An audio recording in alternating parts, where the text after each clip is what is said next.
I'm Stephanie Little, and I'm the Director of Special Ed, Preschool, Even Start and Adult Ed for Bath County Schools. I'm Gloria Metz, and I'm also with the Bath County Schools, and I'm the Director of Even Start and Family Learning. And I'm Pam Wright, and I'm a Senior Enrollment Counselor for Morehead State University, and we are actually at Morehead State University in Morehead, Kentucky. Our adult education in Kentucky has a component called family literacy, and it's actually a voluntary component. So we decided that we did want to try that.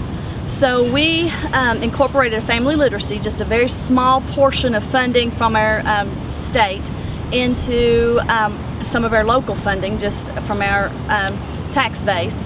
And we started a family literacy program. And then we heard about the Even Start, which is a federal program.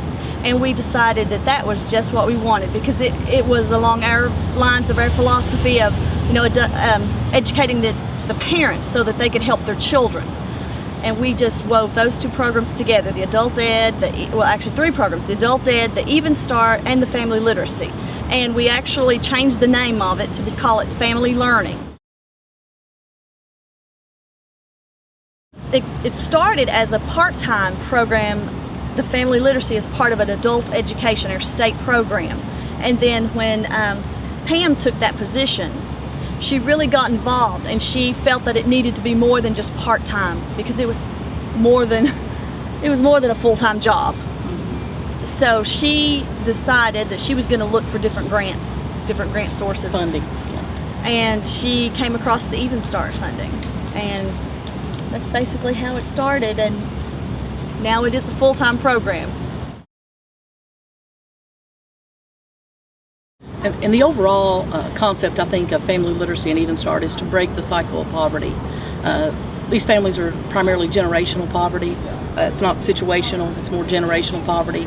We do have displaced workers at times within the adult education program, but primarily the family literacy, or the Bath County Family Learning Program, is primarily generational poverty. So it's a way of, hopefully, we are achieving the fact that we are showing them a way out, and if not for the adults, at least for the kids. There's a way for them to get out by staying in school, graduating from school, and either learning a trade or going on to a college or a university. So that's our ultimate goal: is to break the generational poverty.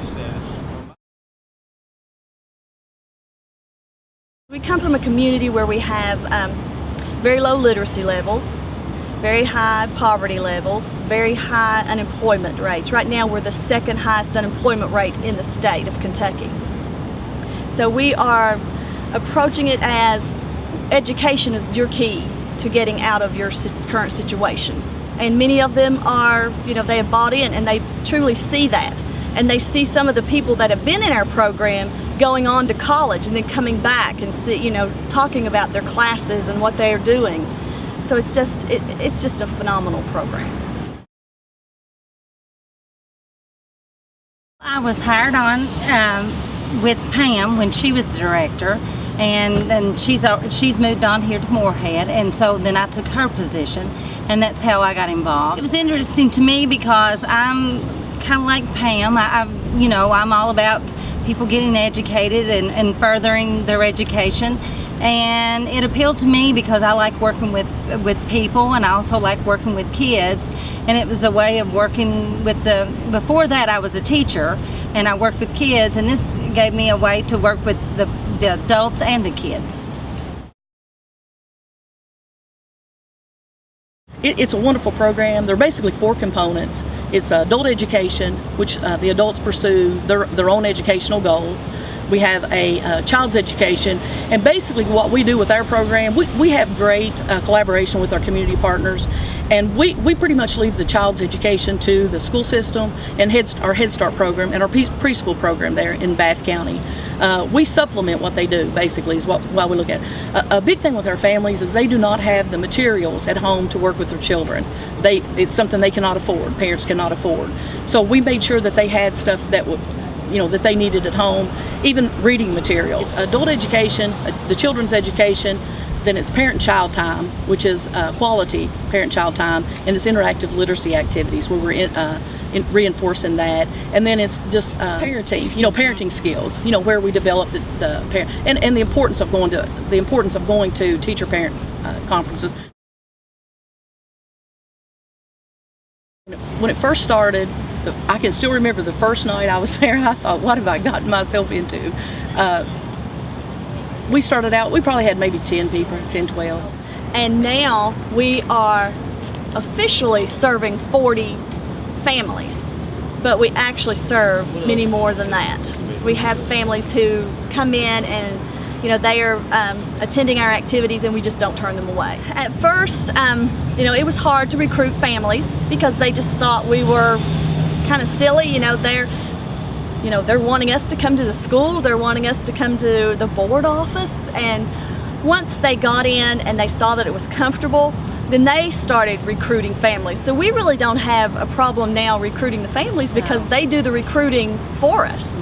They're always bringing someone with them and saying, this would be good for this family, or I know this person that needs their GED and they have young children and it would be good for them. So, they're our main recruiters.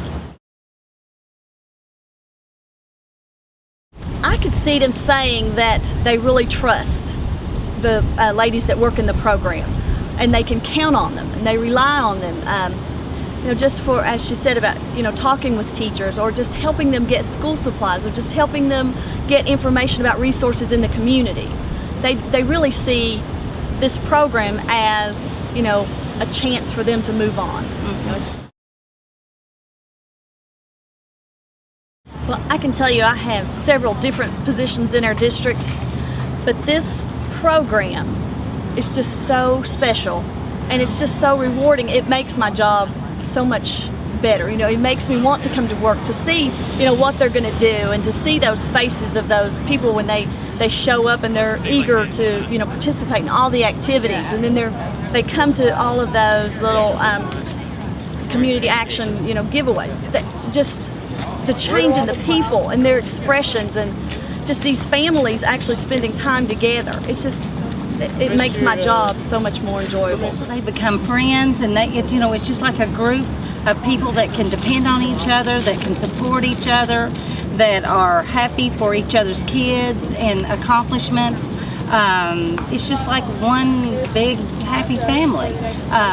It really is. I mean, it's amazing how well they get along, and like she says, they're so excited about what's gonna, just like today they were asking me, because we haven't gotten started on the August calendar yet. They were saying, what's going to go on in August?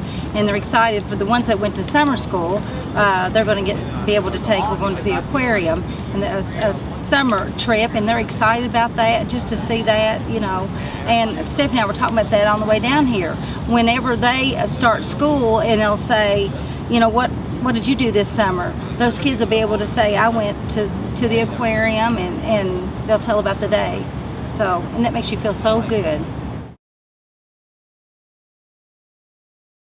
And our families realize, I think they kind of had a misconception that you have to have money in order to do community service, or you have to donate money, and when in reality it was just a matter of time, donating their time, and that was a big thing for us.